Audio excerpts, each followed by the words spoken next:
everybody. Happy Friday. This is Overpass Live. My name is Eric. I make apps. Now, first of all, I hope you guys can hear me okay. Jumped on my skin when this music started. Well, I hope you guys can hear me all right. Just let me know. So I spent the week setting up a new computer, so I've been trying to go through and duplicate all the settings, so that's kind of what I've been doing. So anyway, this is our weekly live stream where we talk about whatever we want to talk about. It's completely unscripted, although this week there's a lot of stuff that we should be talking about, which is WWDC. We had the big keynote on Monday night. I want to talk a little bit about that. The lockdown is coming to an end. They finally announced that in the UK, the pubs are going to be opening up from the 4th of July, which is, as an American, it's really kind of surprising that it's the 4th of July, but cool, right? We've got, I got the new iMac. I'll talk a little bit about that. And also there's this like new COVID-19 setting on the latest version of iOS, something that somebody had pointed out to me a few days ago. And I was going to do a video about all these things I was going to do videos about this week. And it's just been, first of all, it's been really busy, but it's also been very, very hot. So we have a heat wave here in the UK. So first of all, let me know if you guys can hear me okay. Yes, see. So let's go through and Fizz007. Hey, how's it going? 25 minutes early today. You don't have to get here early. I mean, your seat is just as good if you show up here just right on time. But thanks for showing up, Fizz007. Matthew, hey, how's it going? Bart Rocca, sup, Eric, sup, Bart. I had my app in review within 2 hours after submitting it, and it's been over 12 hours and is still in review. Has this ever happened to you? I have had that happen. You're talking about on Apple, right? I've had it happen where there's been like days in review, and you're thinking, what the hell could they be doing? But it has happened. It shouldn't be too much longer though. If it's Google Play, they are delayed due to the virus. Yeah, I think it's app 004. Yo, what's up, Eric the God? Wow. Thank you very much, app 404. Appreciate it. Oh, that's gonna be my new thing, Eric the God. First of all, can you guys hear me? Otherwise, I'm just in here. He's just dancing around. Can't even see what it's Here we go. All right, cool. Let me see. I'm hoping you guys can hear me. Ayush Pai is there. Yo, Eric, how's it going? It's going pretty well, although it's okay. So here's one of the things, because I live on a busy intersection and there's always sirens going. Like every Zoom call I've had with a client, there's like sirens that go by. So I had to close the windows and pull down the curtains. So after a while, you're gonna see huge sweat rings just start to form, right? It'll be like, if you could time lapse it, that'd be fantastic. But it's happening, it's coming, right? You just be glad you guys can't smell me. But I'm doing good, Ayush. Matthew says, anyone else get a Google Ads credit to promote your apps yet? No, I have. I've got them before in the past, but I haven't got any this week. Mega Man 26 is a happy heat wave. Dude, you know what? I actually love the heat wave. I mean, years ago I bought this air conditioner. I think I'm one of the few people I know who has one, and I use it like maybe 10 days a year. Like we don't have that many hot days, but this week it was nice to get it set up. The only reason I'm not using it now is because it is loud. But that's what I love walking outside and the warmth goes around you. But like before I got the air conditioner out, it was just too hot to work. You just like, oh my God, just can't, you can't think. So, it was iOS. Yeah, I have it, I think, give it some time. But it could be anything. It could be the privacy policy. Maybe somebody had to refer it to somebody else because he wasn't sure. Matthew says, hey, Eric, any experience with Digital Turbine? No, I've never heard of it. Jumped out of my skin. About jumped out of my skin when the music started. Yeah, sorry about that. Hey, James, how's it going? Okay, Ayush says your computer looks really nice. Actually, it is nice. So I went from having my MacBook, which was just like, it just got so loud and I kept running out of disk space all the time. It had a 512 gigabyte SSD and 16 gigabytes of RAM, but I was getting to the point where it just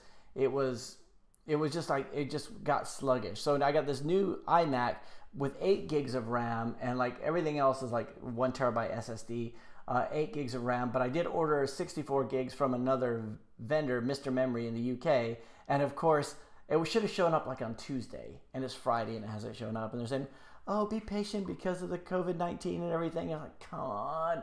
So it's possible it's going to show up in the middle of this live stream. So you might hear me call out to my son to answer the door, and likely he'll have his headphones on, so I'll have to like leave and walk out of the shot and everything. So, but anyway, so it's still it's not quite as fast as it should be, but I want a beast of a machine, and this is why I'm paying through the nose for a Mac. But it is nice. I mean, there's certain things that I don't need and I would not pay for, but since I got them, I started to appreciate them. The same way when I got the Mustang. Like I didn't really care if I had leather seats, but you know what? It was nice having leather seats. I didn't care if I had DAB radio, but it was nice. You know, it was like that little bit of luxury, and I think that's what it's kind of like with getting the Mac, like that 5K screen, which, you know, I don't really notice the difference too much because I'm mostly looking at code.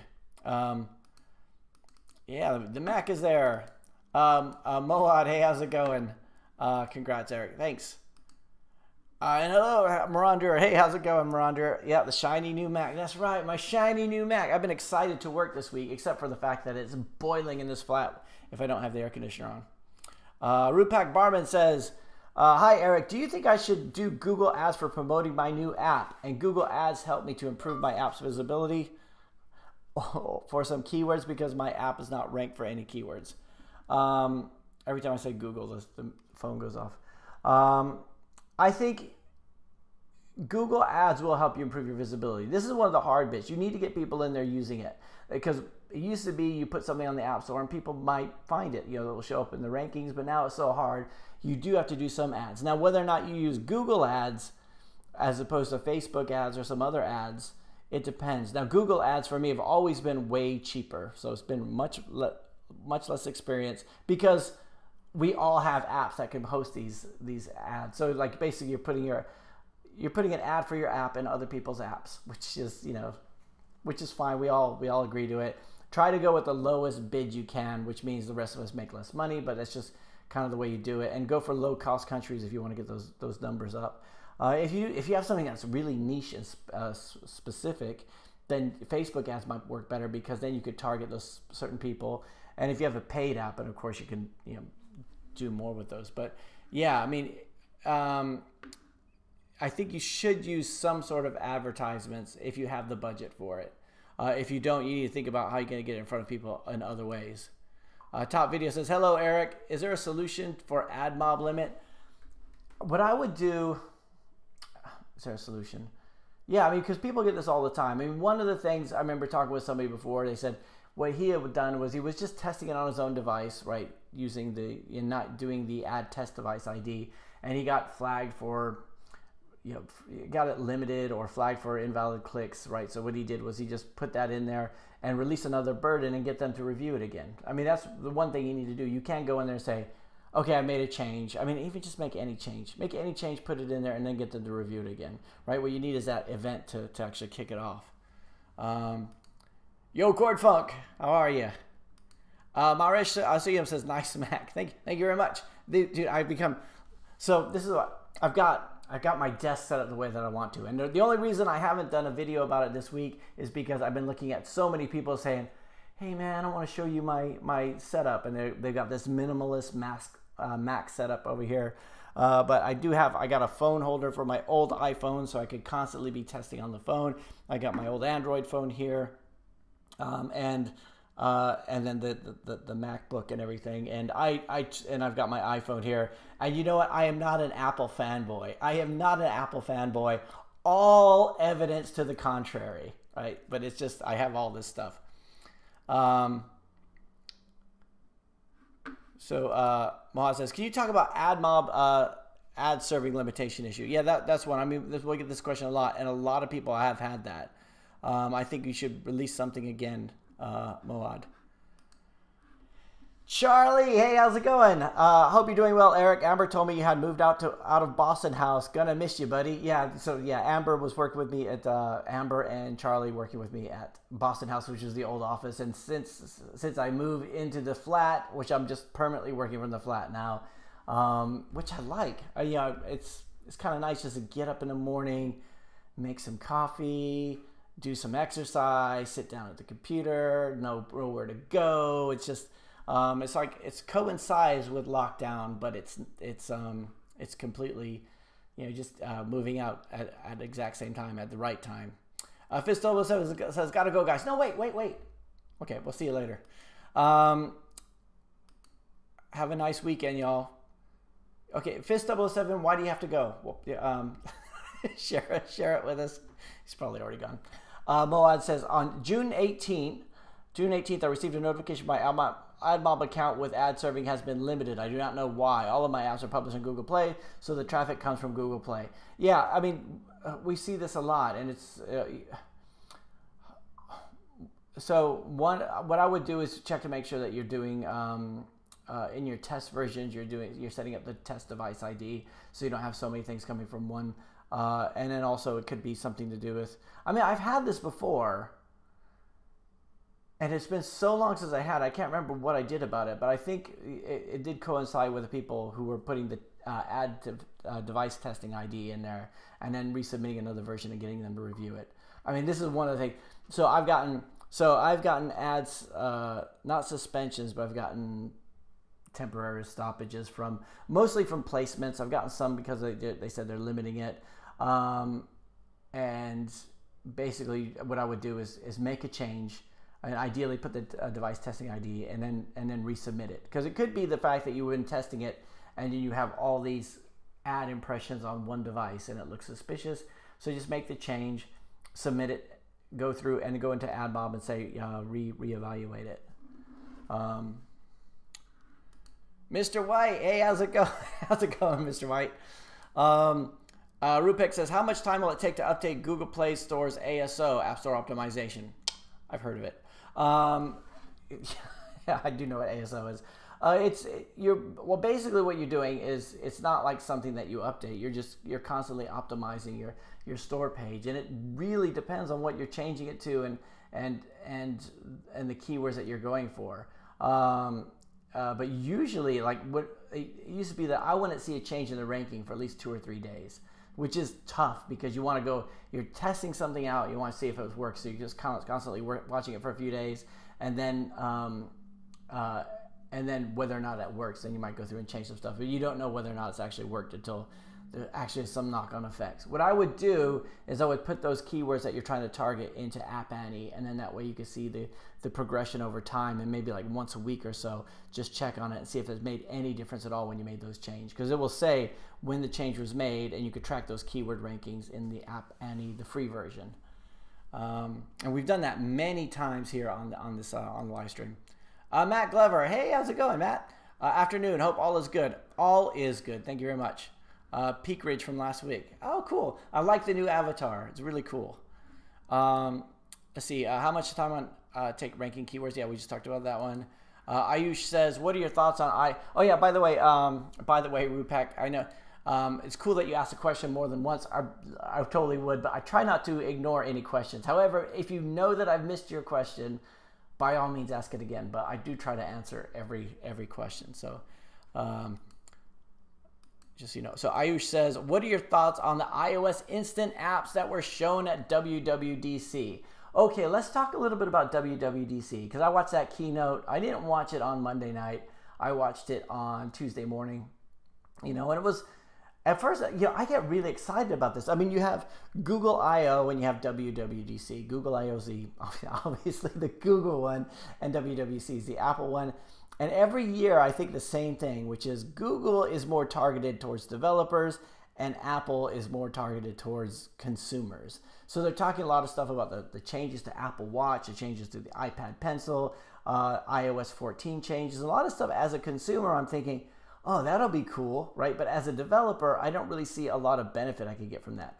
Or at the very least, like as a small developer, I don't see any benefit. When I looked at instant apps, and then they had stuff like widgets, which as Android developers, we're, been there, done that kind of thing. But when I talked about the instant apps that you could do without even installing, I was thinking that would be great for the big guys. That'd be great for Uber. That would be great for everything else. But I can't see it really, any of my applications benefiting from it.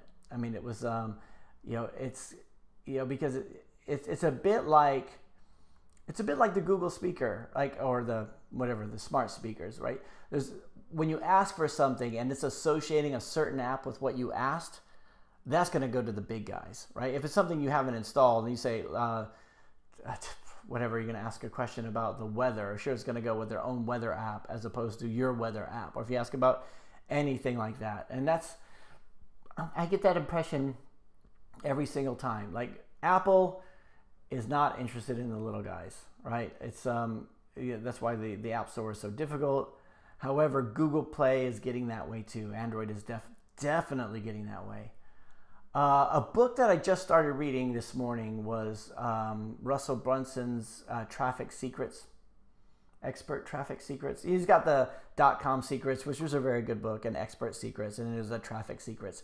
And I got it because it was on sale, and I started reading it. And one of the things he talked about was how running Google ads in the early days, and how he was able to make a nice profit by having cheap ads and making a profit from them. But then the ads got more and more expensive, and eventually it got to the point where, because the big guys were advertising and they were like a small percentage, they were able to raise the price and outprice everybody who was running cheaper ads and have to deal with less people. And I started thinking about it. I thought, that's probably, I mean, this is like what the app stores and the Play Store is like at the moment, right? They say they want a large ecosystem of developers, but if you have an app that's not getting a lot of reviews, or it's not getting a lot of downloads, and it's not really helping them very much, then it's, they're going to focus more on the big guys. And this is one of the things which I thought a lot about when Apple started suspending started to reject my apps because I had too many of them, right? It was a fact that I had too many that were similar to each other, whereas you have the big guys like Candy Crush and King and all their Candy Crush Saga stuff. They were by different rules because they're the big guys, right? They're making them all the money and causing them less headaches, whereas the little guys are constantly pushing stuff out there. And I started thinking about that. I mean, I was reading that and I got a little bit cynical about it. Although I still believe in the app market and putting stuff out there, but I think it's doing stuff that are more niche. And when it comes to those, so going back to WWDC. And the instant apps, I thought that would be great for Uber. That would be great for whatever, the big brands. But what did you guys think? Abhay Portani, hey Abhay, how's it going? Hey Eric, how's everything going? It's good. It's getting hot in here. I'm starting to sweat. Just pretend that I'm dying under questioning. Oh, by the way, thank you everybody for smashing that like button. I'm just gonna I have to remember to pepper that through because I never remember. Hi Eric, how's it going? One question that is, what can we do to make our apps less hackable? I know we can't make it totally hack proof. I know it's really difficult. There's some things you can do. I mean, you should use, if you have a standalone app that runs on a device with no API in the back end, then it could be a bit difficult. Definitely if you go with compiled code, you're going to be better off than if you go with something like in a web view, like Ionic. These Ionic version 1 apps, it was really easy to get in there and get to the code. And I know you can decompile a lot of this stuff, but if you have something that runs on a server, then if you have something that's really industry specific, like that's really the stuff that you need to protect, then I would move that to the server if you have something like a client server type application. And then of course you use ProGuard and stuff like that. I mean, just do everything that they say to use, and it's a tough one. Yeah, I would hate to say something is 100% hack proof. I've had clients say, "Is this 100% hack proof?" And you're like, "I'm not going to tell you that." In fact, I told the client today that we're going to put an app live for them, and there's going to be some bugs, right? Yeah. I don't know what they are. We've tested, you've tested, they've tested. We've done all kinds of testing. But once it gets out there into the wild, something's going to come up, and then we're going to fix it. We need to get that stage. And they were kind of like, I think it was just trying to get them past that. And it's the same with hacking. Like, I will never say that something's not hackable. But as a software developer, we all have to be vigilant of that kind of stuff and try to read up about it as much as we can. I remember the early days of web. I was a web developer in a company, and I was not buying anything online, whereas everybody else was, and mainly because I knew how bad other developers could be. This was so easy. As a developer, you know what SQL injection is because you know what the code looks like. If you have the query string if you have like an ID in a query string, if you manipulate that, every page should re-authenticate, but you'd be surprised at how often that didn't happen. I work with developers who I had like a really clean code on this one ASP project, and they went through and we gave it to an outsource team. They took everything and put everything into session state because they thought that query string was a security vulnerability, which was just ridiculous. It was ridiculous because no, you shouldn't, so now we have this big reliance on the server, which means it's not scalable, and because we have to store all the stuff in session, the entire history and the entire history of the user's journey, and when really we should be doing is authenticating on every page for that session token. I'm going off on a tangent, but yeah, that would be a thing. Sorry, I go off on tangents. That's what I do. Yeah, I would say do ProGuard definitely. If you have something you move to the server, move to the server. And there may be other things too. Let me know if anybody else knows of anything that's more recent. Roman, hey Roman, how's it going? Eric, hope the heat wave comes to Slovakia. It's only been around 23 degrees Celsius lately. Preferred above 30. Dude, all right, next time, Roman, if I go to Slovakia again, I'm going to look you up and we could go. We could just hang out, I guess. I don't know. But yeah, it is hot. I mean, it's hot, but it's kind of fun. Krister Norbo says, hey, Eric. Hey, Krister. Could you please talk about your ad strategy, how to best utilize ad serving in the framework, and how to sell advertising space to your own clients? I think AdMob allows you to add custom ads. They do. They used to be called house ads, and you can do that. And that's something to do. Now, Krister, I have to say, I've never actually sold, like, directly gone out and find clients for my apps. I have approached them. I mean, I did when my spy app was doing really well. I approached all these companies trying to see whether or not I could get them to advertise in the app, because obviously I had their core demo. The whole thing with going direct to getting someone to advertise is, well, obviously Google doesn't get their cut; they're outside of it. But there's also the fact that you know who your users are, and they can go directly to the users. So I went to all these spy gadget companies and hearing aid companies, and I just couldn't get. This was just like, I just couldn't get through the front door, right? They kept referring me to their affiliate companies. Like I would call them up and nobody really knew what I was talking about. So in the end, I don't have a lot of experience in that, Krister. Sorry about that. But I mean, I have good intentions. But when I actually started to do that, I didn't get very far. Matthew says, one of my apps occasionally reports crashes. I cannot replicate them. No one ever complains. Any thoughts? This week we had, on iOS, we had iOS 13.5.1 released. Oh, by the way, let me show you this real quick when we're talking about this. This was something that a friend of mine pointed out to me. Oh, not that one. Desktop. Cool. Check this out. This is on the health settings. So there actually is a C19 exposure level settings. So, this is like new, just like this week. And I haven't seen anything in the news about it, but you could go through and turn on and turn off exposures. But what it says is you need to have a compatible app, which is kind of interesting. But I did notice that a lot of the applications that I normally use, like Facebook, was crashing. A lot of things were crashing. I'm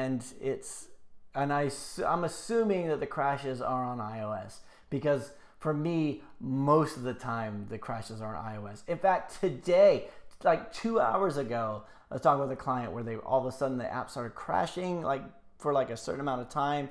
We think it was it's associated with the API with an API change, but it was only like a temporary thing, or it was associated with making a call to the API and coming back. But I wasn't getting any crash reporting back. My breakpoints weren't being hit. It was just like iOS will just give up on you, right? And usually it has to do with memory, right? I've had this lots of times where it's so difficult when you get no feedback back. You're like, I had a thing where I had an image in an iOS app which was just too big for certain phones, and when you just went to a certain page, it would just crash out. Or This is one of the good things about using Xcode. And again, if it's iOS, iOS is a lot. Or sorry, if it's Android, Android's a lot easier to do those try catch blocks and catch those kind of things but Android is much better at putting the try catch. iOS will have the thing where it just crashes, and hopefully you get that catch block. But sometimes you even if you have everything around try catch, you have a try catch around try catch. You got so many try catches in there that you know it's like there's hardly any real code, and it'll still crash on you.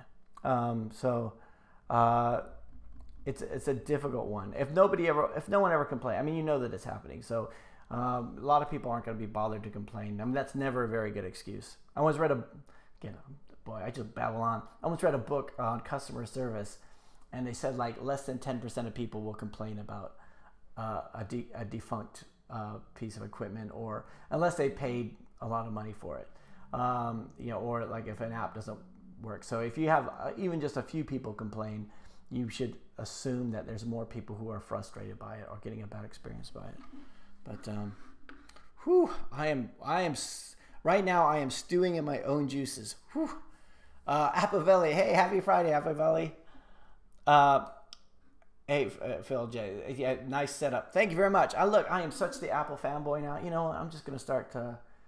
You know what? I feel like I'm better than all you guys. There's something about me just feels like I'm better than you now because I got this Mac. I always thought Apple guys, like Apple developers, and again, I apologize if any of you guys are Apple developers. I've had a Mac since 2013, but I still consider myself to be a Windows developer, which makes no sense. But it was more the snobbery that like a lot of guys, it just works. It's just, it's elegant. Oh, so elegant. I'm like, well, yeah, but I like lots of settings. I like configurability, and but it is nice. I do like it. I'm not an Apple fanboy. That's what an Apple fanboy would say. Well, I just, let's see. Krista says, got 100,000 impressions, a few clicks, about $2 in ads earnings. Yeah, you need to, Krista, if you can approach, like if you have like a core demographic, like, cause you might know what your demographics are if you have analytics. If you can approach some companies to do it, then that'd be something to do, because you could say, because 100,000 impressions is impressive. I mean, if you were to go to a company and say, look, and it depends on the nature of your application. Like if you say, like if it was an application for diaper changing, for example, like you could say, look, I've got 100,000 impressions, which get served each day or each month or each whatever, and they're targeted corely at you, the people you need to do. So, get them to pay for the impressions rather than for the clicks. If you could, I mean, that would be something to consider. What do you think is the most important part of ASO? Keywords, icon, and screenshot in Google Play Store. Well, I think keywords. I got some light bouncing off the windows here. So I think you've got different problems here, Rupak. You got, first of all, you need to be found, and that's where keywords come in, right? So if your keywords, if you're not being found, then it doesn't matter what your icon and your screenshot look like. But if you are being found, then and you got, so the keywords part that's the algorithm. That's the search. That's search, and that's the algorithm. The icon and the screenshot are users actually selecting it. So if you have the algorithm, as far as I know, doesn't look at the icon at all. But if it shows up in search, and if if your eye is drawn to that icon and you click on it, and then you see those screenshots and you make that download, then that's going to increase everything going forward. So I talked about this before, the A, B's, and C's. first you got to be found, then you got to first you got to be found in search, right? Because if they don't know you exist, it doesn't even matter. Next thing, you got to impress them when they get to your store page, right? You need to have the good screenshots, description, and icon. Actually, the icon before that, because that's on the listing. And then finally, you need to get the download, and then you need to impress them with all that stuff, and hopefully get an in-app purchase from them. But Core Folks said, I haven't looked into it, but what can you do with instant apps? Can you do instant apps with Flutter? What's the size limit for the new instant apps on iOS? I believe it's 10 megabytes. Is that right? Yeah, it just seems like a small amount. I think, where did I get that number? It does seem like a small amount.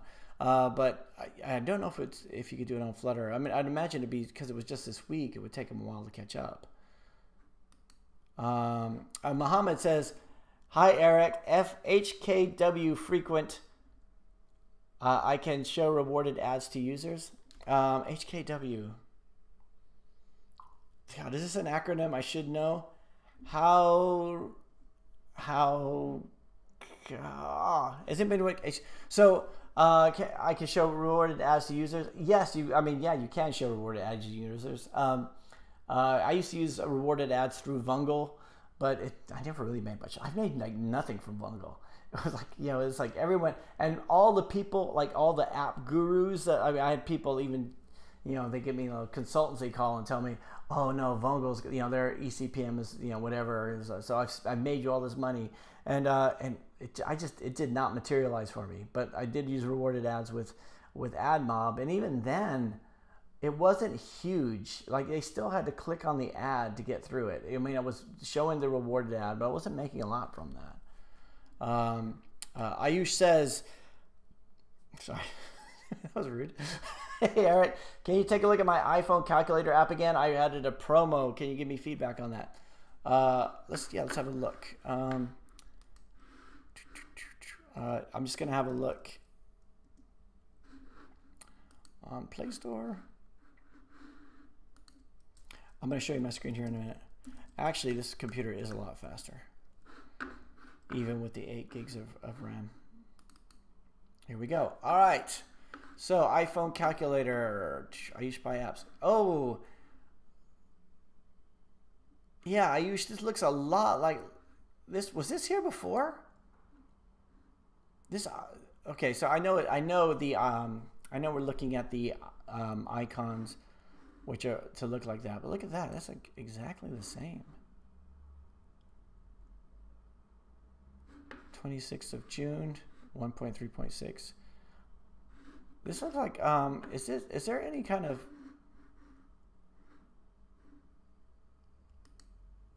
that would be my big concern, is that you have one that looks exactly like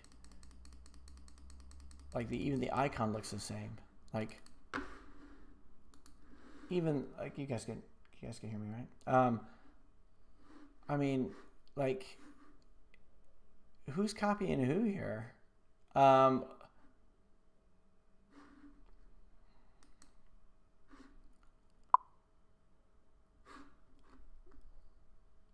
Let's see. So let's watch the video.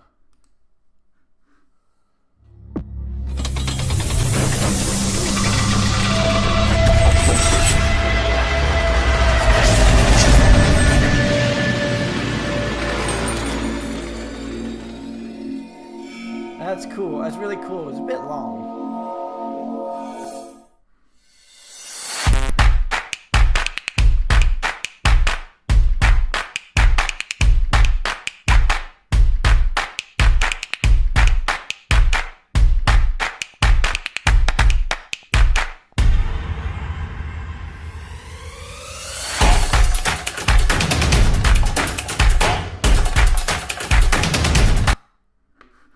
I like the ad and I like the music. I think you could get rid of the first 16 seconds of it with the intro.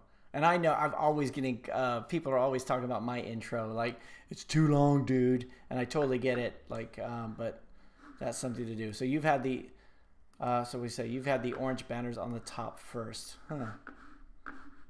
Yeah, that's kind of, I mean, oh my God. Let's talk about this for a few minutes. The Google Play is a cesspool of copycats. Look at this. We've got, again, my app has been removed, but if I do Ear Spy, we see a lot of these things are exactly the same. The one I was looking at a few weeks ago was this Ear Scout. This icon design and everything is exactly taken from mine. Now there are a few variations, but a lot of this stuff in here, I mean, this one looks exactly like the one I did. Headphones required, to avoid audio, awful feedback, safety, all this stuff, like, just lifted from mine. Now they're doing really well. They've got 3,255. I'm sure maybe they've made some changes since then, but mine got suspended and they still have it here. So that's one of the things I usually have to look out for, these people who are copying your designs and just doing the exact same thing. But again, that's what I was saying, who's copying who. And the fact that when I bring the iPhone calculator, I have two that look almost exactly the same right next to each other. It's just weird. So I've got some weird lighting coming in here, but I guess you guys know. Yeah, who knows? I don't know. I'm just rambling on. Where was I?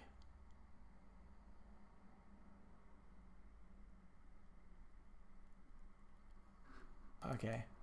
Instant app. I think it's bringing the Chinese idea to the world. All the QR codes stamped everywhere.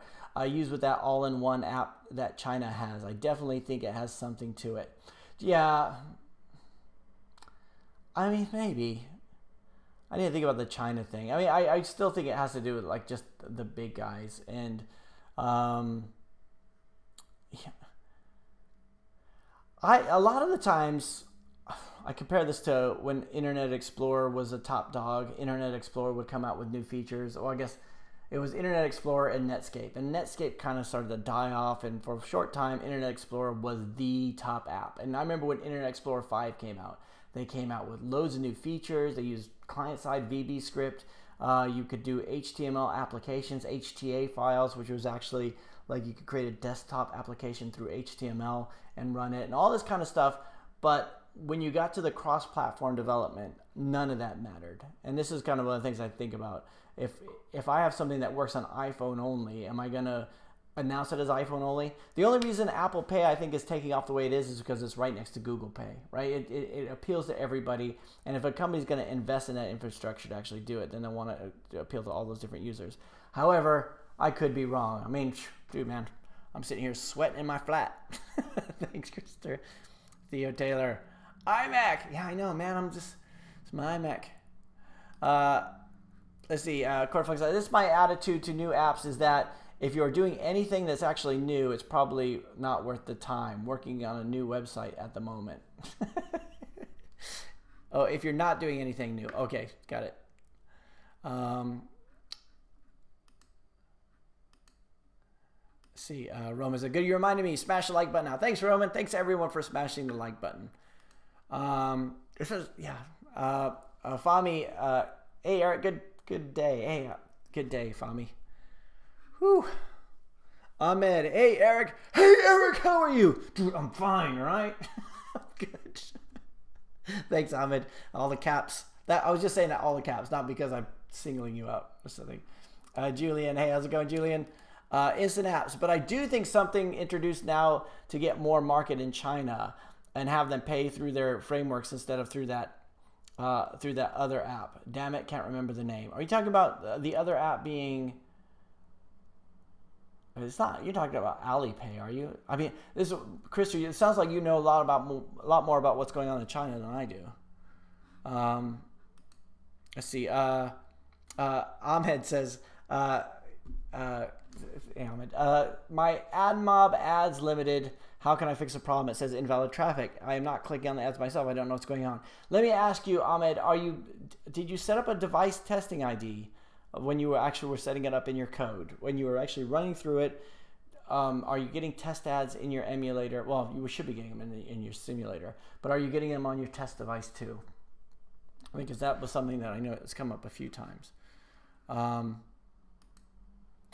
Matthew says, hey, Eric, I cannot install JDK to Unity. Any ideas?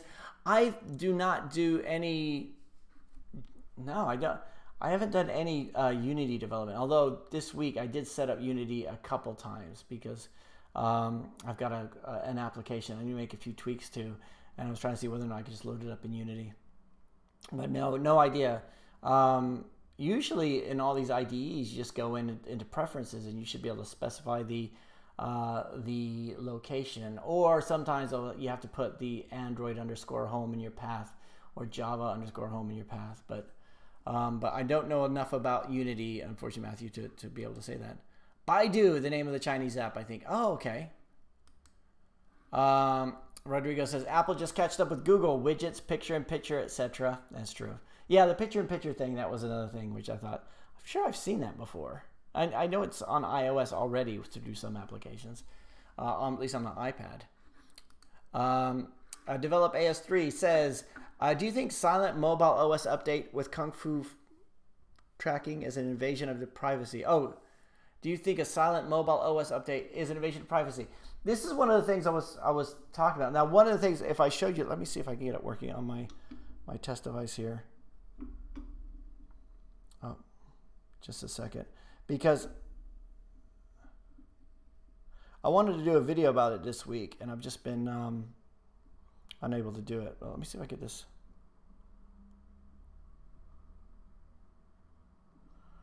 I'll share my iPhone here. So here's my iPhone, right? So, and if you want to look for it, if you have the latest version of iOS, which came out this week, which is 13.5.1, you go in and search for health. And again, it was here we go. It was my friend Anne-Marie who showed this to me. She sent me this screenshot. And so you can see it's on here. If you go into it, if like I went to go see if I could turn it on, it says you cannot turn on exposure logging without an authorized app installed that can send exposure notifications. But I think the key word there is authorized. I wonder whether or not, the UK government had the NHS doing a tracking app and then they just bailed on it. And I think this has to do with something. I would imagine that there'll be some counterpart app that each country will put out where they would be able to do that and be able to go through and turn that on and turn it off. And if I click on exposure checks, no exposure checks have been the last 5 days. So it's kind of weird. It was just that it just showed up, and I can't do anything with it because I don't have a compatible app. It's kind of a. And so, when you ask about whether or not it's an invasion of privacy, I think for me, this is like, it's really easy to say, I don't do anything wrong, so why should I bother? Why should I worry about people invading my privacy? Which is totally the wrong response, right? It kind of is the fact that they just slipped it in there, right? I didn't see anything in the news about it. I didn't see anything mentioned, and it's just sort of like, you can't not update the iOS version. You can't skip it, but at least they have that checkbox to turn it off, presumably the same way, and we're so trusting of them. Like all these companies say, oh, don't worry, we're not tracking everywhere you go. We're not tracking. And then something like this comes up and they said, actually, we could help you out here a little bit because we are tracking everywhere you go. So that was kind of a weird thing. Rodrigo says, by the way, Apple just finally allowed people to set Chrome as a default browser. I noticed that this week when I set everything up. Safari market share to drop and Chrome will be dominant. Oh, yeah. Yes, next time you come to Slovakia, I'll invite you for a beer or your preferred beverage. Yeah, beer would be cool. Dude, Roman, we will turn the town upside down. We will, because I just have to, need to get out. Do some traveling. Timur says, hey, I'm on your live. You are. Thanks for coming, dude. Marandir says, Eric, the Apple fanboy app developer. Dude, I don't want to be an Apple fanboy. I still I still prefer Android. I haven't had, so my test Android here on my desk is a Nexus 6P, which is the only reason I haven't got a new Android device in the last couple of years is because the iPhone ones are so expensive. Like I need to have the iPhone for a lot of the testing. So because of that, like a lot of my developers will send me APKs because their preferred framework is Android and it's just easier to do. It's easier to compile everything. And my preferred is iOS just because on my Mac it's easier to do all that kind of stuff. But yeah, I don't consider myself an Apple fanboy. Certain things are, it's like, yeah, I mean, some things work really well because they control it so well, but yeah, I don't know. I think it's a bit like being a Yankees fan. It's like, they don't need more fans. They don't need more. Yeah, they're they've got enough people saying, oh no, they're the best. But as developers, as people who know better, we know the problems with this kind of stuff. In fact, the fact that an iPhone app can crash and not even give you any sort of crash reporting, or fall through a catch block, or even get caught in a crash catch block. 10 megabytes is about the side limit of instant apps. Oh, that's what I thought. Forward Focus says, Macs are so freaking useless. If you Alt-Tab the page, then Alt-Tab back in order of the desktop changes, it just works. Yeah, right. I know. There's one of the things I've got so I'm going through Visual Studio for Mac, and I'm going through the shortcut keys, and I'm going through, whatever, F10, but F10 messes with the volume, but then function F10 does something else, and I'm like, I gotta mess around with this keyboard shortcuts, this little keyboard here, which is about the same size as the one on the MacBook, to be honest, but it just looks so much smaller. And I miss having a numeric keypad. And yeah, there's a lot of things. You know what I hate? I hate the Finder window. The Finder window makes no sense. Like, Windows Explorer was perfect. You open up Windows Explorer, Windows key E, right? Shortcut keys we talked about last week on one of the videos, right? I would just quickly open up Windows Explorer, right? And then type in CMD in the command and the thing. You just go straight to the command window, or I type in the path. If I could go to a directory, copy the path, go into the command window, right-click paste. Right-click paste never made much sense to me.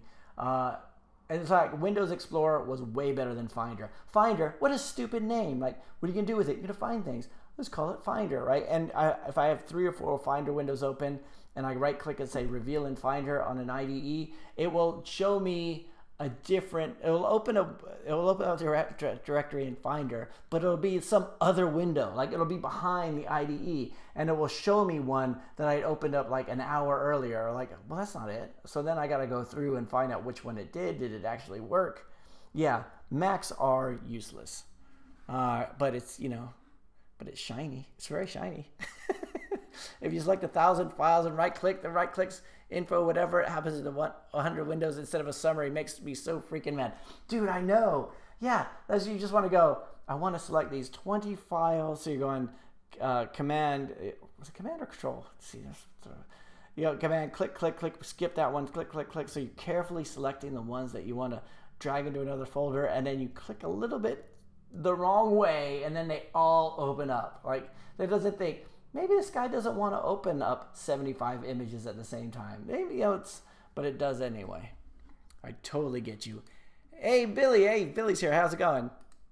Ron Deere says, even typos are acronyms now. He says how frequent. Roman says, I recently purchased a MacBook Pro 13-inch. I was using Windows before, and using OS X is sometimes a real pain. How long did you need to get used to all the weird behavior? It took a while. In fact, I remember when the MacBook showed up, I was really excited, right? First of all, I was excited when the iMac showed up. I try to be all cool about it because I'm a grown man, and I shouldn't be excited about a package coming, but I'm like, it's coming tomorrow. It's coming tomorrow. And I couldn't wait to open it up and get everything set up. And but yeah, the first thing I noticed was the command and control being swapped around, right? It didn't make any sense. On Linux, on Linux and Windows it's a certain way, but on Mac it's that way. And I don't care if Mac was there first. I don't care, right? There should be a setting that I could go through and do it. That was the biggest thing. That messed with my game more than anything else. Just getting used to that, like that kind of copy paste, command paste. And I started to, that threw me. And it was like copy and pasting.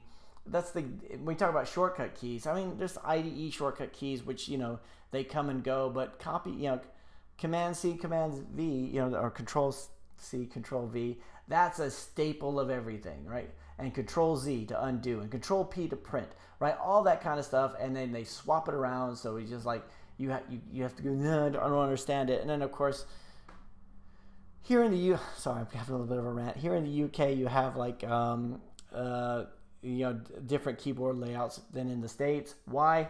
No idea, but it's just the way it is. Had to get used to it when I moved out here. But on the Mac keyboard, it's kind of more the US style, I think. So I was used to the UK keyboard, and then I had to go back to the but it's still the UK keyboard. So some things are different, but something. It took me a while, Roman, but stick with it. You'll get there. But you'll have that awkward period where you go to use somebody else's computer and you're like, oh, I'm just a moron now because I can't remember these shortcuts. But it is kind of a nice computer. I mean, it did have its good points. Let's see. Miscellany says, I plan to promote app using YouTubers, blogs, news websites. Will it put my ad serving in a limit? Since traffic is not coming from Google Play, does Facebook Audience Network have these issues? No, it doesn't matter. That's not invalid traffic. Is not where it comes from. It's more like if they think you're serving too many ads, if you have something that looks like invalid clicks. I mean, invalid traffic means it's invalid. It's not like once the app is open, it's in the app, right? It doesn't matter where it comes from. In fact, I don't even think they know. I don't think they track that, do they? Actually, I think you could. I think you could track it because you could use it for advertisements, but no, I wouldn't worry about that. And the thing about getting YouTubers, blogs, and news websites to do it is good, but it's got to be newsworthy and it's got to be useful. A lot of times for me, and I'm not a YouTuber, I'm an app developer, but a lot of times I'll get people say, hey, can you promote my app on your channel? And I'm like, no, because nobody's going to find it interesting. So if you can make it interesting, I mean, this one thing, if you're going to learn anything from Trump, you could be like, how can you make it newsworthy? Right? Not my app is really cool, but it's like, can you believe this app will do whatever? I don't know. If you can get something like make it a little bit, take a note from Trump's or Madonna's or whatever, someone who could get people to notice, But that was one of the things I think with my spy app. It wasn't. I mean, I embraced the creepiness of it. And when people would say, "What if you just made it calling Hearing Pro Plus?" It says, because the spy thing is cool. The spy thing it captures the imagination. The spy thing is the kind of thing you would tell other people about. And of course, we got removed and is been taken over by other people. Phil J says, the weather, it cooled off. You should get some fresh air and open the windows. I know, but yeah, Phil, there's like loads of, I live right next to I live like a couple blocks away from an ambulance station. And like you'd hear cars honking, you would hear everything. So that's why I have the windows closed. But how many downloads your app gets each month, Eric? Well, thanks, Yush. I don't know how many. I kind of stopped keeping track of them. I have to have a look. It's not a whole lot. I'm more look at the revenue. The revenue is now what I look at. Where in the beginning I was always looking at the download numbers. And it's harder to know those kind of things. Let's see. Rodrigo says, it's harder to keep track of them because it used to be you'd have those total download stats on Google Play and you'd have them on iOS, and now it's like they no longer exist. Or I think you can go into reporting, and it used to be that you could go onto App Annie and get that stats too, but I kind of stopped doing all that. Rodrigo says the COVID-19 is also on Android, introduced by Google Play Store. Oh, is it? See, I haven't been updating my Android. How do you download a JDK without signing up for an account? The Java, if I remember correctly, you should be able to download it without actually signing into Java, or at least you used to be able to. It used to be that you would look at it and it would look like you had to actually register, but you didn't. Like there was a way to do it without it. And I haven't downloaded the JDK in quite a while. Usually I just have my IDE down to handle all that stuff. Nirvan says, hello, I just started out and have been watching many of your videos. Cool. I have a question about in-app purchase. Did in-app purchase can be refunded? If so, how to do it? You can refund in-app purchases. I think you can. Yeah, you can. You can't do it on iOS, right? You can do it on Android, and I've done it before. But you can have code in there that will undo the addition. Usually, I never even bother with that bit. Like to me, if somebody complained enough, I'll just refund them it. If they're really not happy with it. That's one of the big benefits that Google Play has over iOS, over the App Store. And at Google Play, you have that. If somebody's really unhappy and they send you this nasty email, you say, thank you for trying. Like, it's always like, thank you for trying it. We give you a refund. No sweat off my back. It's not, it's not worth the abuse I'm taking for, for $1, right? It's not worth the abuse, so I'll just give you the refund of it. But, and I know you can do stuff like in the code, but doing in-app purchases for me is like really difficult. Getting up the test account, making sure you test all those different scenarios. So a lot of times I don't even worry about that bit. And it's a lot easier to do the refunds of the actual paid applications. Tech Waku says, "How are you, Eric? I'm good. I'm stewing in my own juices. I'm just getting sweaty. Oh, look. Oh, my God. Moob sweat. That's the worst kind. All right. I'm doing all right. Ready for sale. Yes. I don't know what that means, Bart. Master IT security. We should have been asking you about stopping people from doing stuff. Stopping people from decompiling your application. I'm creating my CV for Android developer job in the UK and got a couple of apps on Google Play, and I'm sorting out my GitHub for apps showing MVVM. Do you know if I should concentrate on anything else? I think having the portfolio, having GitHub, if you have some blog posts, I think all of those would help, just to show that you're. And this could be me. I always wonder if other people are interested in this. But when I was hiring somebody, a lot of times they'll send me as a lead developer. They'll send me to do the technical interviews, and that kind of stuff interested me. I didn't want to say how many clustered indexes can you have in a SQL Server table. That's a boring question. For me, it was like, what do you think about this? Like somebody who's actually. I like to work with people who are players in the industry. Like they really are into what they do, and they know not just what their boss told them to do, but they're interested in all the other kind of things. So I think Master IT security just rolls off the tongue. I think that's I think the more you can do just to show that you're one of those people, who you're not just there to do a job, you're there because you are good at what you do and you live and breathe it. I think that's a very powerful thing that you can demonstrate to them. So I think it's good. TechWayku, I'm just curious why he has 1 to 2 dislikes on every live stream. Some people just don't like me. I just, I don't, Let's see. Phil J says, you want your shirt that says, want to hear me rant? Ask me about the find. Yes, the best thing I ever did was leave Windows because now I'm not the IT guy for my families of Windows users. Dude, that's so funny that you say that because I'm the same. I had somebody, my kids got used to, they know how to do everything now, right? And whenever, I have somebody email me recently saying, can you tell me about what kind of computer I should get? And I was like, I'm the wrong guy.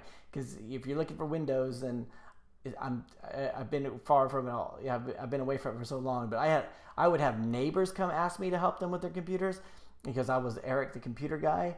All right, even though I was a developer. I don't know. Yeah, I had people, when I was working in a corporate environment, people would stop me and say, can you help me map the printer, the network printer? I'm like, well, it's not really my job. I'm kind of more like a software developer. And I've just had that a lot. And it's kind of nice to just be able to say, I'm using a Mac now, so I don't really know anything about it. And, but I agree with you exactly there, Phil.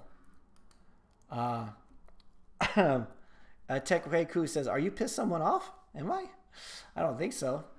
A says, are you a liberal? Trump 2020, MAGA 2020. I am, I'm agnostic, I guess you say. Let's see. I am pragmatist. I'm pragmatic. There's certain things on both sides that I like and dislike. How is that for being diplomatic? Phil J says, how did you hear that Adobe is finally killing... did you hear that Adobe's finally killing off Flash? I'm not surprised they still had it at all. Flash has been dying since 2010 when the iPad was announced. Was it 2010? I remember because I was doing Silverlight development at the time. Thinking, yeah, Silverlight, it's going to be just like Flash. We can finally do some cool stuff using C#. And then, And then that's what HTML, in my opinion, I know I've said this on a video before where I talked about how the Flash died because the iPad wouldn't support it. I said that, and everyone would come out. And this was my video about Ionic. Yeah, it's different though because Flash will use memory, all this stuff, And it was like, there's lots of people who lost their job. They all had to move to HTML5, and so. Oh, app was approved, ready for sale on iOS. Oh, cool. We were here to see it happen. We were here to see the birth of your app, Bart. Another one of your apps, I should say. Boy, you're a proud father. Yo, Eric, yo, Cord Funk. Once the new websites are ready and up for checking it out on the stream, or do you only want app? No, we'll check it out. We're just hanging. We're just hanging out. Rodian Sabbath. Hey, how's it going, Rodian? Hello, Eric. How you doing? I'm good. When will Fuchsia become a thing? Fuchsia. I knew what that was. That's the new OS, isn't it? Is that? God, you know what? I know what Fuchsia is, but I have to look it up because I know it's an OS. But was this the one to take over from Google Play? Fuchsia OS, or was this a Chromebook thing? Google Fuchsia, the open source capability operating system based on. I don't know. When I think of Fuchsia, I think of, what was the one that. God, there was one that Samsung was gonna do, like an operating system, which was based on HTML. I think they used it for smart TVs. I can't remember what it was, but they sent me like a free book, and whenever somebody says they're coming out with a new operating system, I'm thinking, I'll believe it when I see it. Of course, it's Google. I mean, they have that. If anybody could push that stuff out there, it would be Google. But I have no idea. They did bail on the Google Glass. I mean, so good diplomatic answer. Will Apple suspend my app after multiple rejected versions on the App Store Connect? I don't think so. I've never seen that happen. I think basically what will happen is you'll just give up. They're just going to keep rejecting it. I don't think there's a suspension. I've never been suspended. I wasn't sure if you could be suspended on Apple. I think Ari, I think you should just keep submitting it. Make the changes, right? And you can get a reviewer on the phone and say, look, I've been putting this thing through. I've been making all the changes. Can I just speak to a reviewer, because I think this is not. I think now I've had the reviewers overturn the decisions when I got them on the phone, and I've also had them say, no, we can't do it, and then you're like really just screwed. But I think keep doing it. It's not like on Google where they're just they'll snap at you and suspend you. Didn't they kill Flash years ago? I developed some AC3 stuff. I could say. I'd say I know very little about Flash. I really do. Do you watch the other developer live? Steve Young are doing live streamer now too. I know, he's over there. He's doing it right now. Wait, what are you trying to do? Take away the audience? All right, everybody. Let's all go over to Steve's channel. Yeah, I know he is. He does it at the same time, but some. No, I don't. Yeah, I do watch. I think Steve. I do like Steve Young. I think his content is good. I don't know why we do this stream at the same time. I've been doing it this time for several years, so it's just more convenient for me. But it's so maybe now that it's 6 o'clock, more people will come over from over there. Hey, everybody who's just joined us from Steve's, welcome. Planning on getting aircon. I have an air conditioner. My son has it in his room at the moment. It is loud, right? You would hear this constant noise in the background. On the APK, Master IT Security says, on the APK question, I'm assuming you're using ProGuard. If not, why not? Good. Google emulator detection. Put the word goldfish in there. I've never heard of that one, Master IT Security. God, is that naive? Is this something you guys all know and I don't know? Honestly, seeing a comment in tamper detection will turn hackers back. Okay. Akash says, "Hey Eric, how are you?" I'm doing good, Akash. Thanks. Welcome to the stream. Tizen. That's what it was. Tizen, Rodian. It was Tizen was that operating system, and I remember getting a book on it, thinking it was. Even then, I was like reading through the book, thinking, should I learn it? Is this like, am I on the beginning of a new thing? And it just sort of disappeared. So, and that's one of the reasons why I'm not looking at Fuchsia at all yet. I mean, it must be intimidating to. It must be intimidating to create something for a platform that may or may not ever get released. Wasn't Tizen a smartware thing? I think it's Tizen. I think it might be used on my smart TV. Apple is making Apple glasses. You should check it out. It's really cool, dude. I don't have an Apple Watch, right? But I've been tempted. I used to have a I used to have an Android watch, and I had an Android watch about the time they first came out. I had the Motorola. I can't remember what it was. I had an Android watch, and it was cool. It was big. The battery went dead in like 4 hours. It was just a bit of an exaggeration, but the battery went dead fast. It was like so much worse than like a real watch, right? It did some cool things. A lot of times it would get out of sync with the phone, so it was just like this expensive Android watch. And I got taught, and you had to do this thing to actually get it to show you. You're like doing this, but if the battery was dead, you had no idea. So like somebody would come and ask you what time it is, you're like, I don't know. It just sucked. So, but I think Apple Watches might be a bit better. However, it's kind of one of these things like how I really want to get a drone, but I know I don't need a drone. I'm just kind of like thinking I need it, and eventually I'm going to convince myself I need an Apple Watch. In fact, if I can get a client that needs an Apple Watch developed, that would give me the perfect excuse. Ari says, what do you think about React Native limitations for 2020? I use it and I don't notice any, but would love to hear your native developer's opinion. Well, I'm doing a lot of Xamarin at the moment. I think my whole thing with React Native has always been the dependencies and everything. I think it's once you get something out there onto the App Store, you're usually okay, right? It's so and React Native, it's not so much. I used to think about Ionic being Ionic and Cordova, PhoneGap, all those kind of things, being the fact that they ran in a web view, how that would be the kind of thing that I could see the app stores rejecting, right? Because it's not. But if you have something that's compiled, odds are, how would they even know what language it was compiled in, right? Whereas they could change they could detect if a web view is being used. Well, they do now. Like when you upload something to the app store, they'll say if you're still using UI web view instead of WK web view. But let's see. Roman says, can you get your account suspended on Google Play by giving it rude, impolite replies to reviews? I'm assuming not. I like to give direct and clear replies to negative and sometimes positive reviews. I don't know. Good question. I would assume, like, I just assumed that you could. But yeah, I can't remember seeing anything as in the terms and conditions about it. Good question. Does anybody want to volunteer? Like, anyone have like a Google Play account that they don't really care about, like, and they just want to get it suspended and just go in and just start, like, respond to every review with like swear words and just lay into them. So, hey, 5 stars. I love your app. Get out of here. I was going to swear, but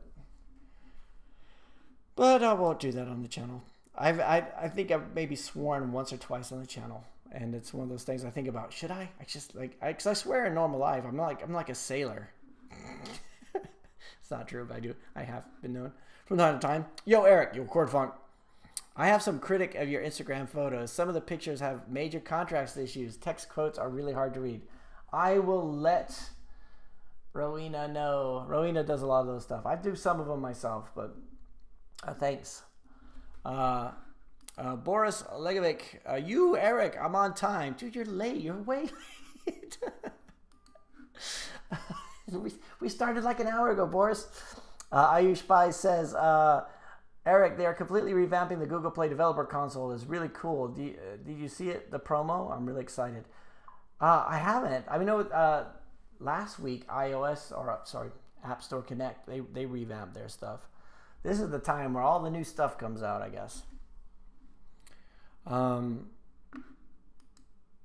see, Rodian says, yeah, but I think but it's a risk to take, when Android first appeared, the dev account was free and people were making money with flashlight and fart apps. That's true. I mean, it depends on how early you're going to be, I think. One of the things when the Windows mobile was a thing, it might still be, I remember thinking I probably should get on that market because it could be at its infancy rather than on its way out. It's really difficult to know. And it's a lot of time to invest in something that what you don't know whether or not it would actually work. Ayush says, a drone would be pretty cool for your scenery shots in your videos. I know, but I talk about apps. So like, this is one of the things I think of. Be like, okay, today we're going to talk about push notifications, and it'll be like a swooping like landscape shot and everything. Actually, that would be pretty cool. Oh, well, yeah, I just would love to do that. Boris says, one guy from my town is struggling to get his game live. He is working on this for 5 years. That's a long time. That is a long time. I had a friend, I remember when I started, a friend who was he was a .NET developer.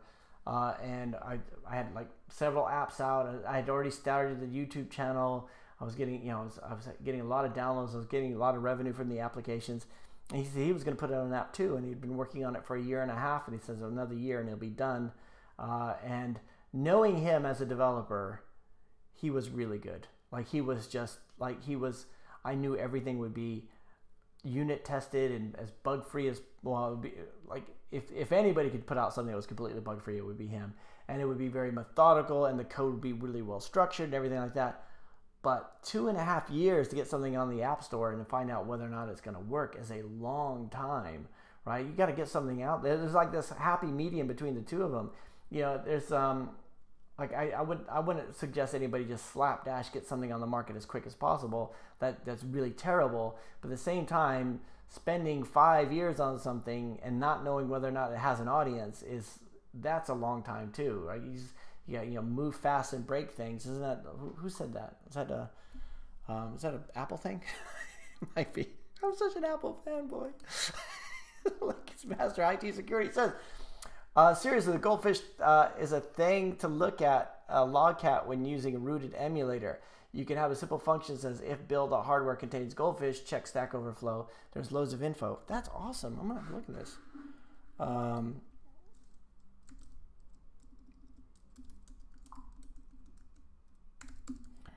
will share my screen here.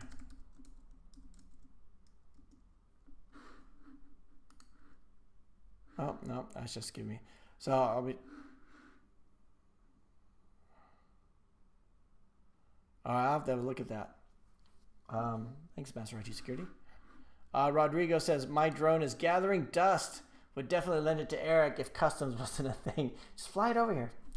I know. It's like, I think getting the iMac, that was something I could definitely justify. I mean, my other computer was dying a death, right? I was thinking, I really need that. Getting the iPhone was something I really need. Getting a drone is something that, like, it really is like, but yeah, one day you guys will see it. You guys who are in this live stream, you'll know. You'll see one of my videos. It'll be a swooping drone shot, and you'll be like, he got one.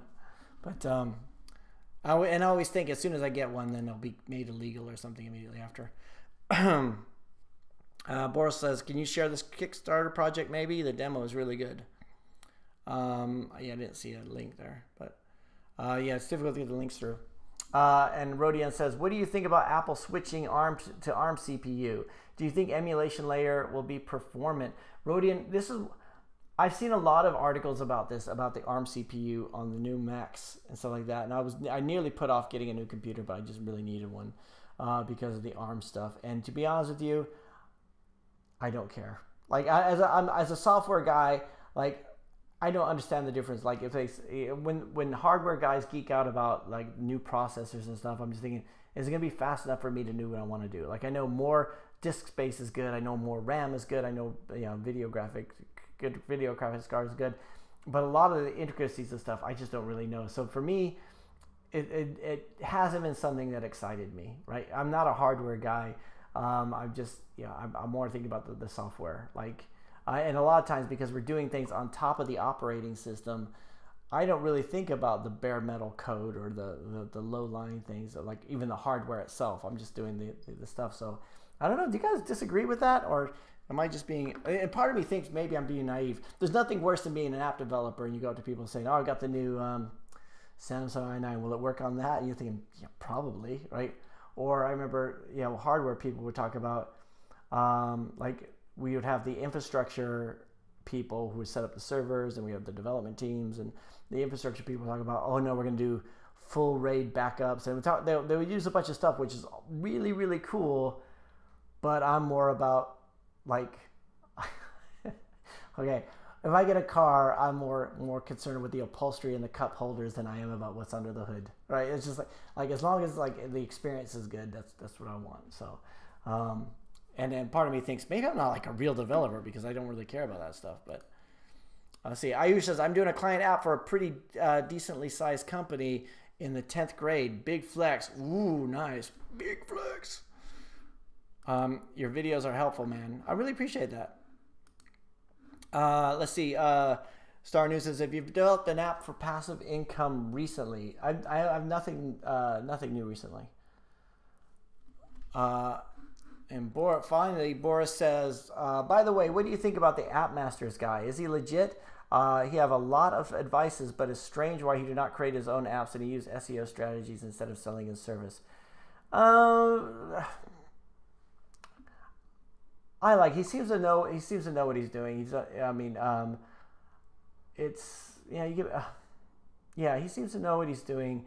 You can make the argument that anytime anybody tells me they could do something, I mean, I've had a lot of ASO guys contact me, and they said they could get my app to the top of whatever. We can increase your downloads, a million times, right? And I'm thinking, well, why don't you, why aren't you doing this with your own? Like, you just put something out there. It really depends a lot on the application itself too.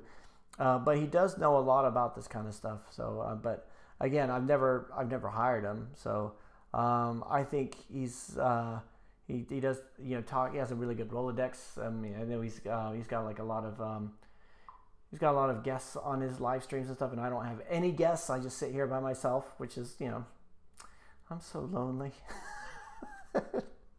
But I've only had one interview on this channel ever. Like, that was one of the things I was going to do. I want to interview people on the channel, and the only one I ever did was with Steve, and so it was. So I think I like him. I think he's. But I don't know. I've heard. I like him. But I don't know why he does the live stream at the same time as mine. That kind of annoys me a bit. But it's maybe it works. But we're just gonna continue to do what we do here and just hang out and sweat. I hope you guys are sweating too. Maybe we should do this topless. We should all just get topless and wear towels like we're like mafia in a sauna or in a steam room. Ari says, how many daily active users do you need to consider app a success? I got 20,000 downloads, 10,000 daily active users on my first app. I don't have any reference to what average app get. It's difficult because I don't know what an average app gets either. But for me, my whole thing was, can I make enough money to where I don't have to work? I think when I started with my first app, I was working contracts, and I am working a contract now. I'm doing 3 days a week, but that was not because of the apps. It was something else. But I did get to the point where the apps were So this is why, like when I was asked earlier tonight, how many users are you getting? I don't even know that anymore. Where I used to, and I watch the revenue. That's what I'm looking at.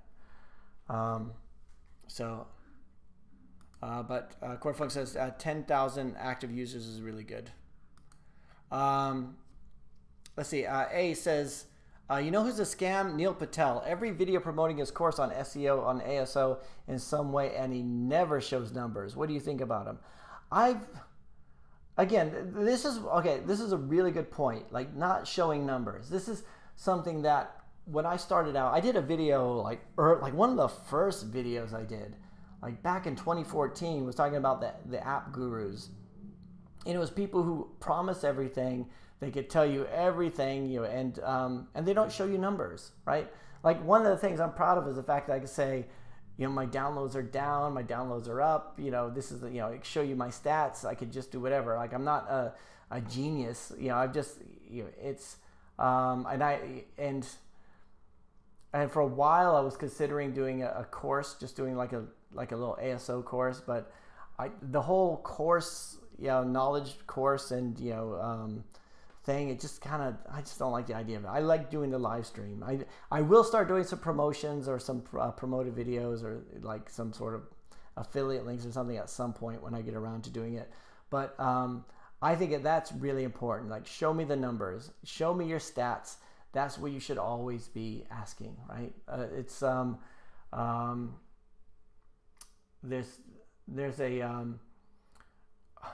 as a small business owner, I constantly get cold calls from people saying they're an SEO company and they could get my company to the top of Google, right? We can get you so much traffic, or we're a lead generation company. We can get you so much traffic to your website. And you're thinking, if you could get so much traffic to a website, why are you calling me? Why am I not just finding you, right? It's like, and it's the same thing with the ASO stuff, right? I don't want to hear about theories. I don't want to hear the term black hat, gray hat, or white hat. I don't want to hear about keywords. I don't want to hear the term ASO used with quotes as if I don't know what it means. I don't want to hear about anything. I want to see numbers. Like, if you could do it, and if you were really, really good at what you do, how about I pay you based on results, right? I mean, who's going to agree to that? I wouldn't take that job, right? Because it's not hard and fast. But that's just my opinion. Well, what do you guys think? You guys got to try to get me in trouble with some of these guys. Although I don't know Neil Patel, I've never met him before. I've seen a lot of his videos, and I don't know I have no opinion. It's one of those things when you see a video about SEO and you think that makes sense, but I could read a book on ASO or SEO and tell you guys how it's all done, and not show you any numbers and think that's how it goes. And this is one of the things that really bothers me about this industry and about all of it, is that it's a lot of people they're the experts, right? And they're not showing you stuff. Like, again, I talked about Vungle. Somebody told me I had this guy, and he was kind of this app guru type guy. I'm gonna take your question off here for a second, Rodian. This app guru guy, I won't tell you his name, but he was all talk, and he was blogging about stuff, and then he came to me and said, so we had a call, and it was like he was mainly like, just to help you out, Eric. I'll just help you out. Like, he didn't charge me anything, but he kept quantifying. He says, what are you doing for ads? I'm using AdMob. He says, oh, there's your problem right there. You need to go use Vungle, because Vungle's eCPM is like $10 and AdMob is what, $3 or $4? And I was like, yeah, I guess so. So that little bit of advice right there, that just made you $2,000 a month or whatever. He said something like he was quantifying it. And I'm like, it's like, okay, so I did make that change, right? And he was telling me about the things he was doing, which didn't work, by the way. He was saying, like, you watch 10 rewarded videos and then you unlock a feature, right? So you have, like, do 10 rewarded ads. And the truth was that there wasn't enough inventory for that, right? It was kind of, I would get people get through maybe 2 videos and there was nothing left to serve, and then we're just getting mad and leaving bad reviews. So, like, a lot of the stuff that he was telling me, I don't think it was practiced. And, he wasn't showing me numbers, and then it was trying to be like, I'll be your consultant. Now, there is if you go to our website, there is a book time with Eric link, and that's mainly because some people do want to spend, like, they want me to look at stuff, but it's like, I don't come onto this channel and say, oh, you need a book time with me. Like, I'm happy to discuss anything. It's easier if we do it here on a public place, because then, everybody benefits from it, and just my time is limited. But, so having that link, I'm saying that with a grain of salt, right? I've done videos on this. I've said it before. I'll say it again. I'm not an expert on anything. I'm always learning. I'm always moving forward. And that's one of the nice things about this channel, is that I learn things and I share them with you. You guys learn things and you share them with me. We all get better together. And when somebody says, dude, you got to hire me because without me, how are you going to do it? Then that just that's just kind of, you know, I mean, you're just going to be, this is not, there's no, I mean, I was going to say there's no tricks. There are tricks and there are tips, but there's also a lot of testing. Like there's like, this is, again, I've done over 1,000 videos. So I've said all this stuff, a lot of this stuff before, but this is not a, you know, you don't need a map. You need a strategy, right? You know, you're not finding your way someplace that's, you're going through a battle, right? You don't know what the App Store is going to throw at you. You need to try different things and see if it works, which is why, you know, I can't just say, here's what you should do. Use this keyword, you're good, right? Because it doesn't exist. You have to look at the surrounding ecosystem of all the other apps that are out there, how they're doing, how they're ranking, look at the backlinks that go to them, look at the number of reviews that they have, you know, all that kind of stuff, and just look at it holistic. So a lot of the ASO principles are not tricks. They're just a way of thinking about it, thinking about how are people going to find your application. I don't know if that makes sense. Anyway, just going off a little bit of a tangent there. Rodian says, well, the thing is, it might be just like Adobe Flash. Apple said no, and it went down the hill, and we got rid of it. If Apple switches to ARM, finally, we may have a true open source competitors. Oh. So yeah, that's when people talk about like changing the processor from one to another, it goes way over my head, but that makes sense. And if you have 20,000 downloads and half of them are active, you are killing it. Again, going back to Ari's thing. Let's see. Don't you think it's time to Don't you think that it's now time to start your own app business? I have my own app business. Star News. I have apps that bring in revenue every day. I do apps for clients. I do, yeah. I don't know what, I don't know particularly what you mean from it. Why are you falling away from passive income apps? Are you running out of ideas or what? You know what? A lot of it is, so if you do an app for a client that's not passive, then you know you're going to be paid. If you do a passive income app, it is doing something where you have to take the time to do it and invest in it and actually put it out there, which is great that you guys are doing that. And I know I haven't done it for a while, but it's not so much I'm running out of ideas. I have ideas. It's just a lot of times I'll sit down and start doing something and then I peter out, or I'll hire a developer and I'll get upset with them. There's been quite a few projects that I've started over the past couple of years that I just haven't finished, right, to be honest with you. So I'm not falling away from it. It's something I still have to do. But it's, you know, it is still possible to do, but yeah, it's mainly just the time, really. Cordfunk says Apple and open source are two words that never use in the same sentence. Jonathan Leonel says, how long do you think an app MVP should take before reaching the stores? I don't think it's about the length. I think it's about the functionality, right? You need to make sure you have something that's functional so that when people use it, it actually works. But again, we all have that thing where we start thinking about our apps and then we start thinking, oh, and then it could do this, and then it could do this, and then it could do this. I've had clients that do that, which they don't want to go live until they, in the final quarter of the project, then they have a new idea, and then it's like, no, we have to do this before we go live, and it's like we never actually get there onto the store. So I think it's, what could you do that actually does what it needs to do and serves your users, because you can start building up that user base already. Fist007 is back, and welcome back. Rodrigo says, guys, watch CoffeeZilla for good laugh about all those fake gurus. Dude, I watch CoffeeZilla all the time. I think I did a video about him and Mike Winnett once. I hope I didn't miss some juicy things. Oh, you missed loads of stuff, Fist007. There was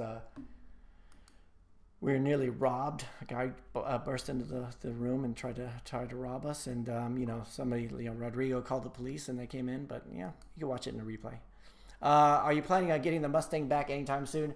No, I am not. I mean, it would be nice, but it was like, even when I had it, I was thinking, I should have been investing in more into the applications that we had, rather than doing that car. But it was cool. It was nice.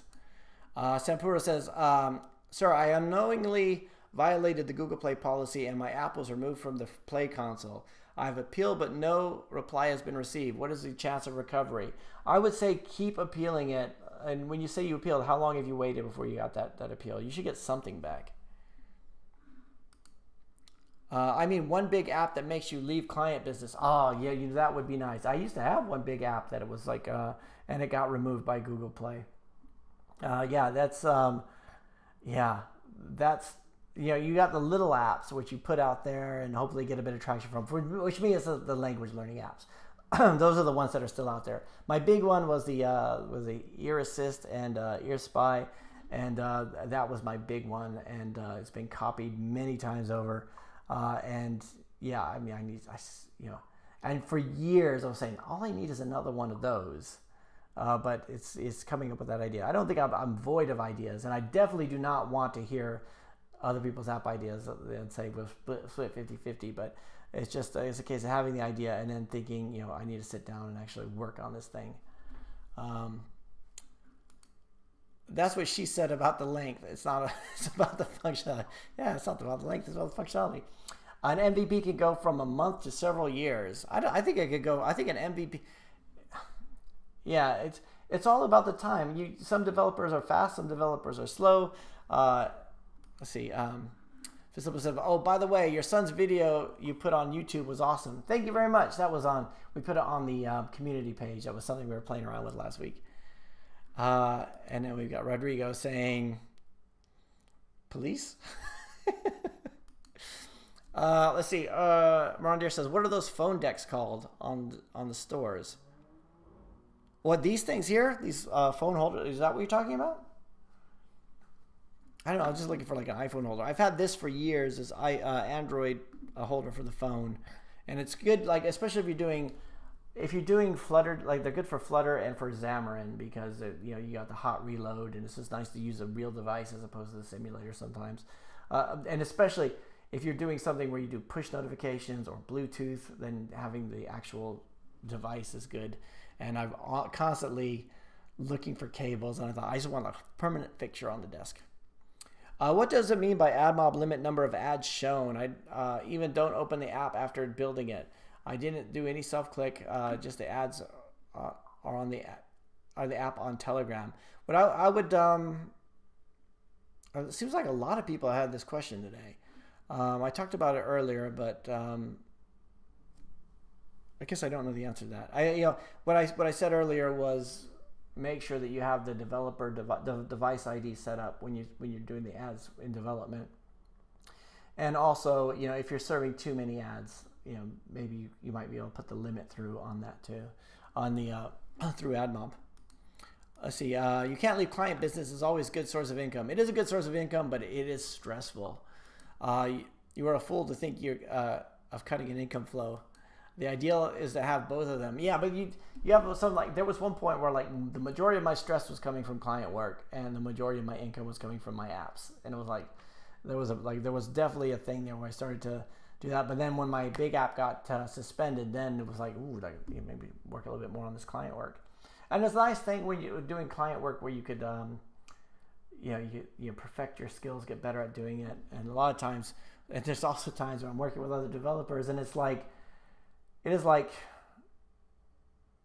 stressful. It's just like you're trying to get other developers to do things, and they may or may not be doing them, or they might not be doing them right.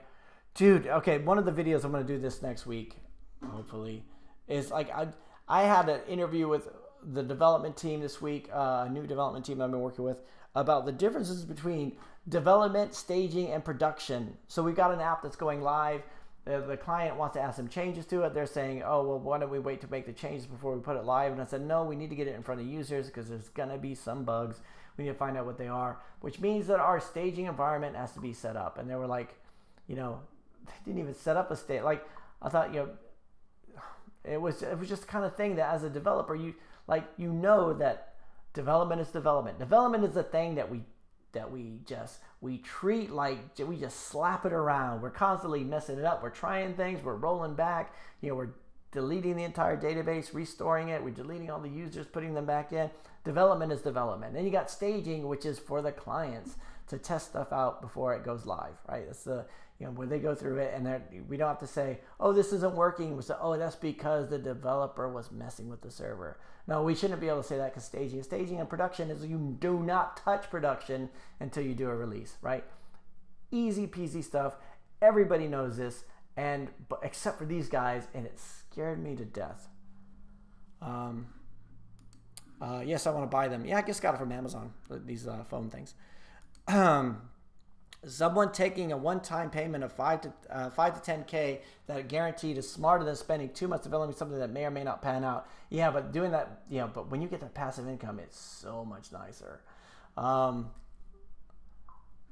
Aman Sexena says, I have a copyright material which I monetize through AdMob. I have submitted the license to Google Play, and they have accepted the license copy and published my app. Oh, good.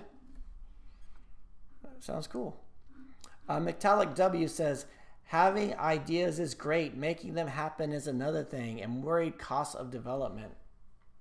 Yeah, I mean, this is the thing. You're basically, you're creating something and putting it out there into the world, and there's no guarantees. That's the thing. I've had clients go to me saying, how do I know this app will work? And I said, dude, if I knew every app that would work, I would not be doing client work at all. So you just have to, put something out there, and then, you can figure it out as you go. High risk, high return, definitely. Do you use funnels when developing analytics? No, I've read so many books on funnels and click funnels and all kinds of funnels, but, we talk about when developing analytics. No, I don't. I know that I should, but I don't. I did set up some funnels in Google Analytics on the website, but never did anything with them.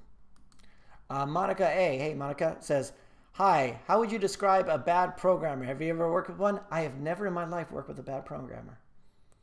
Oh, God, I work with them all the time. Oh, my God, I can't get rid of them. How would I describe a bad programmer? Oh, my God, this would be a whole video on its own. Let's see. What's a good programmer comment? Bad programmer comment. It works on my machine. The code might look bad, but it just works. I can't work this way. I don't check my code into source code. Oh God, there's so many. I mean, there's loads of bad programmers out there. And which is a bit of a. I mean, sometimes you get into work environments where people are just snobs, and they're like, anybody's code who's not my code is bad, right? I've worked with developers like that, and maybe I've been a developer like that, where like, my code is the best, but theirs, and you got other people who are real professionals who just, they have coding standards, they have, full test coverage, they do everything they do. They're professional developers, and I work with quite a few of those. And then there's others who are just like, they're just winging it, right? And they're it's scary. So yeah, I do work with bad developers from time to time. How would I describe a bad programmer? You've got like every programmer who started out as a bad programmer. And if you don't think you have, then you haven't grown. So every programmer started off as a bad programmer. And some programmers are just they're evolving. They're becoming good programmers. And other bad programmers are not learning from their mistakes, and they're just doing things the same way over and over again. I said it before, and I'll say it again, that working with a team of developers, you grow more as a developer far faster than you do on your own. Or not even just a team. Like if you're working on an open source project, you're looking at other people's code, you're seeing how they do things, and you just get better at what you're doing. Whereas if you're on your own, you just kind of, your things are working, you get stuff done, but you might not follow all the coding standards that you should, because you're thinking nobody else is going to look at this but me, and then you just get sloppy. And so working with other developers and just getting into that mentality, and it's not like, it doesn't add like a lot more time. It's just a bit of structure. It's just like you're doing things in a certain way, so it's organized and it's easier to read going forward. But let's see, which tools do you use for continuous deployment? I was asked this today in a comment. I don't do continuous deployment. I do. I'll use Fastlane, but I don't use it for CI. I'll use it for just because I don't want to go through the GUI and everything through Google Play. I've done a video on it once before, but it's just so I don't really do anything like that. Amon Sexana says, I have a content-related app for which I have the license submitted to Google Play, tried to, and they accepted it, but AdMob restricted my ad serving by not considering my appeal or license. What to do? I would say appeal it again. Yeah, that's kind of a weird one. I would say appeal it again. I'm not sure. I've never run into that kind of situation myself. Satisfaction game. I love your Apple monitor. How much it cost? I don't want to tell you. You know why? Because you guys are gonna like. Because I'm still kind of like embarrassed. So it's not just a monitor. This is the iMac. It's the highest iMac. I didn't go for the iMac Pro because I just thought that was ridiculous. I went for the iMac with the i9 processor and the and 1 terabyte of SSD. I have 8 gigs of RAM, but I do have another 64 gigs, which should have come this week in the mail, and it hasn't. So I spent $3,300 on it. So, which is about, this is why, Apple is just expensive, right? And to get something, I would much rather have gotten a Linux or a Windows PC, and got something with like really, like for that amount of money, I could have got a beast of a machine. But that's Apple for you. If you're paying for development, you miss some notes on your wallet. You're coding yourself. If you're paying for development, you'll miss some notes on your wallet. If you're coding yourself, you'll be missing the good old sun. Yeah. At this point, I make around $1,000 US per month on iOS and Android. Gone down quite a bit, but it's the upswing again. It seems it's on the upswing. It seems. Yeah, I'm like, so the other day I got my AdMob payment was about 800 pounds, just under 800 pounds. And my Google Play purchases was like, I think like 80, and my my Apple payments was around, it's like about 100 pounds. That's about 88 pounds, I think, if I remember correctly, passively. A bad programmer is a programmer is always right. That's true. That's another good one. Do you use, Ari says, do you use Firebase products, Cloud Store, Firebase Auth, Cloud Functions, etc.? Yeah, I'm working on a project right now where we're using all three of those: Auth, Clouds, Firestore, and Cloud Functions. So, so what we do is we have the application which is authenticating using Firebase Auth, using Firestore, Cloud Store, but not through the functions, just using it connecting straight through. But we use the Firebase functions for sending off push notifications, and we need to have like an external system connect to our API, so that's where we're making those REST services available that way. But yeah, let's see. Dennis V says, what's better, translate an app into a lot of different languages with Google Translate and risk negative reviews, or just translate an app into only a few languages that are professionally translated? I would do the latter, Dennis. Yeah, I would do the latter. However, one thing you could do if you can use Google Translate is only do the app description, and don't do the app itself, and say in the description that it's in English, right? So that way you don't have a bad user experience. But for me, I would go with, like what I did on mine was go into the downloads and see what are the top countries that are downloading it and put into those languages. I'm starting to lose my voice, I think. All this talking. That's how I know I haven't done any videos all week, because I'm not used to talking. Mirandura says, if they are right-click copy pasting, they are bad. Oh, developer, yeah. If your developer right-clicks, copies, right-clicks, paste, yeah, they're bad. If your developer doesn't know the difference between staging, development, and production, if your developer, God, there's so many things. The query string thing always gets me. Like when I think that query string is a security hole when it's, they're not validating against stuff. There's so many things that you don't see. Like even think of like SQL injection, which is like a lot harder to do now than it was in the old days. But a lot of developers don't think of that. A bad developer will say, what's the likelihood of that actually happening? What's the likelihood of somebody actually trying to hack this application? Right? Dennis, go Fiverr. It won't cost much. Yeah, oh yeah, Dennis. Yeah, let's go back to that. I did a video on doing the translations, and I spent like $5 per language on Upwork, and this was years ago. But like, because for me, I don't care if it's a 15-year-old kid doing it who just wants to make a bit of money. Like, but if you go to the professional translation services, they are expensive. So yeah, good, very good tech way, way cool. Fizzle said, make the distinction between a beginner and a bad programmer. A beginner is a beginner. A bad programmer might be a very experienced one. Yeah, that's true. Apple's iMacs are $5,000 plus. I know.